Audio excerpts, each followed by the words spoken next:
CRPF के जवान नरेश जाट हैं जो 20 घंटे से ज्यादा अधिकारियों को बुलाता रहा, अधिकारियों से वार्ता करने की कोशिश की और उनके डीआईजी और आईजी टेलीफोन पे उसको संतुष्ट नहीं कर सके। नरेश जाट पीड़ित था, उसको प्रताड़ित किया बार बार। जो सुसाइड नोट उसने लिखा है उसमें डीआईजी आईजी सहित तमाम सीआरपीएफ के अंदर जिस तरह जवानों का शोषण हो रहा है और अधिकारी अपने घरों पे पैरा मिलिट्री फोर्स और मिलिट्री के अंदर 50-50 जवानों को अपनी सेवा करने के लिए रखते हैं, ये जवानों का अपमान है। और ये कोई पहली घटना नहीं। जोधपुर के अंदर दिसंबर में सब इंस्पेक्टर विकास कुमार, जिनकी पत्नी आज हमसे मिली, ये कह रही कि हमारी एफआईआर दर्ज नहीं की, कह रही आपकी एफआईआर दर्ज कर ली और जबरदस्ती सीआरपीएफ जाके और इनकी बॉडी को वहां राजगढ़ ले जाती। इस मामले में भी नरेश जाट के मामले में सीआरपीएफ ने प्रयास किया, आनन फान में परिवार को बिना सूचना दिए पोस्टमार्टम कराया। समय रहते जोधपुर के नौजवानों को, हमारे एमएलए साहब और सारी टीम को इस बात का भनक लग गई। सारे लोग यहाँ पहुंच गए और इसमें मैं मांग करूंगा कि डीआईजी और आईजी जिनके सुसाइड नोट में नाम है उनको तत्काल यहाँ से हटाया जाए, इनके खिलाफ जांच करके इनको अरेस्ट किया जाए और उच्च स्तर की जांच हो। अभी शायद जांच कमिश्नरेट कर रहा है। परिवारजन जो डिमांड कर रहे हैं, एक बार मैं इनसे बात भी कर लेता हूं। मैं केंद्रीय गृह मंत्री, गृह राज्य मंत्री से भी बात करूंगा इस मामले के अंदर।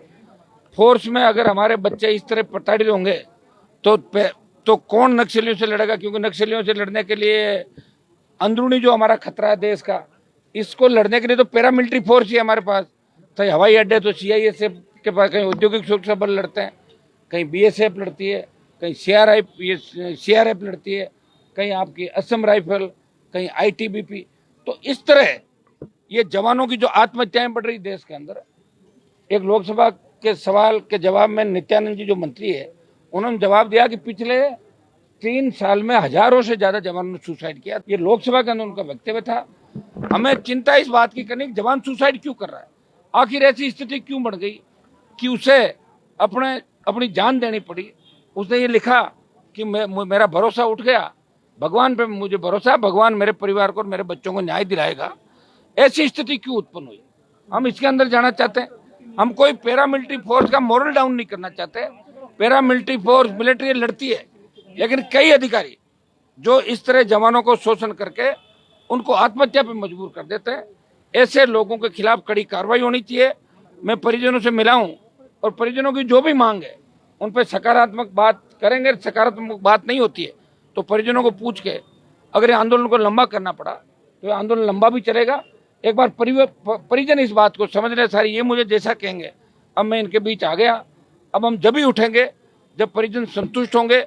इनकी इंक्वायरी भी ये जैसा चाहते हैं जुडिशियल या जो भी कर सके, लेकिन कम से कम इस आईजी और डीआईजी जिनका नाम एफआईआर के अंदर है, ये तो इंक्वायरी नहीं करेंगे, क्योंकि खुद आदमी खुद पे आरोप लगे तो खुद की इंक्वायरी थोड़ी करेगा।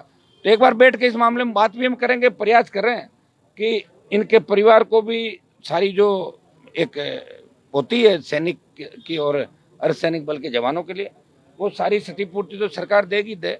इसके साथ साथ जो इनकी डिमांड है, और विशेष रूप से क्योंकि हम इनके घर से बच्चा चला गया, बाकी तो अब सब अपने अपने घर चले जाएंगे, लेकिन बच्चा जो उसकी छोटी बेटी भी है और वो कहीं न कहीं दुखी होकर लास्ट मोमेंट पे उसने अपने आप को गोली मारी। आपको पता है अल्पिन भी चुभती है तो आदमी के दर्द होता है, और गोली मार के अपने बच्चों को अकेला छोड़ गया। उसका भरोसा उठ गया था सीआरपीएफ के डीआईजी आईजी। और इस डीआईजी और आईजी की बहुत सारी शिकायतें, अभी मैं जब यहाँ रवाना हो रहा था तो दर्जनों भ्रष्टाचार की दूसरी शिकायतें भी हमारे को प्राप्त हुई है। ये बात हम करेंगे। लोकसभा का सत्र चल रहा है, इसमें भी मजबूती से उठा के ऐसे लोगों के खिलाफ कार्रवाई हो, बर्खास्त हो, सस्पेंड हो, क्योंकि ऐसे लोग जवानों का मोरल डाउन करते हैं। और फिर जवान ने तो आतंकियों से लड़ेगा, नक्सलियों से वो अपने इर्द गिर्द रह जाएगा। बहुत बड़ी विडम्बना है कि आपने जवान को एक तरीके से बंधक बना दिया, बाहर नहीं जाने देते थे, बच्चों के लिए दूध लाने नहीं देते, बिस्कुट नहीं देते। तो ये पीड़ाएं उसकी थी और पीड़ाओं में उसने वो कदम उठा लिया जो कदम उठाना नहीं चाहिए था कायदे से, लेकिन कदम उठा के एक पूरी देश में संदेश दिया कि मेरे दूसरे जवान भाइयों का शोषण नहीं हो। ये उसने अपनी जान देके और दूसरे जवानों के हक और अधिकार की लड़ाई लड़ी।